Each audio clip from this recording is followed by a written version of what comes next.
Azərbaycan Tibb Universitetinin üst sənə cərrahiyyəsi kafedrasının dosenti, Tədris Cərrahiyyə Klinikasının üst sənə cərrahı Nigar Sultanova tərəfindən burun nahiyəsində daha əvvəl aparılmış əməliyyatdan sonra yaranmış deformasiya və fəsadlarla bağlı mürəkkəb cərrahi əməliyyat icra olunub.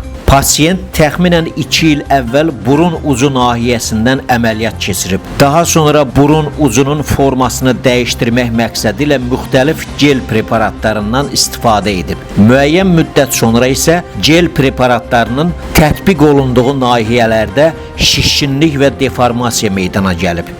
Müayinə zamanı gel preparatlarının yalnız burun ucunda deyil, ətraf toxmalara da yayıldığı müəyyənləşdirilib. Bu səbəbdən pasiyentə gel materiallarının toxmalardan xaric edilməsi və burun ucunun formasının cərrahi yolla korreksiyası həyata keçirilib. Nigar Sultanovanın sözlərinə görə, belə hallarda cərrahi müdaxilə daha mürəkkəb olur. Çünki gel preparatları toxumalar arasında yayılaraq burun ucunun müxtəlif hissələrində dəyişikliklər yaradıla bilər.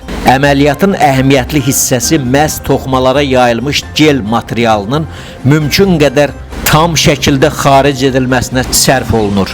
Həkim bildirir ki, burun formasının dəyişdirilməsi məqsədi ilə tətbiq olunan gel preparatları bəzi hallarda gecikmiş fəsadlara səbəb ola bilər. Bu fəsadlar arasında uzun müddətli şişkinlik, toxuma deformasiyası, burun ucunda asimetriya və dəri dəyişiklikləri yer alır. Gel materialının toxumalara yayılması isə sonraki cərrahi korreksiyanı daha da çətinləşdirə bilər. Aparılan əməliyyat zamanı gel materialları təmizlənib, burun ucunun forması cərrahi üsulla korreksiya olunaraq pasiyentin arzuladığı anatomik görünüşün bərpasına nail olunub.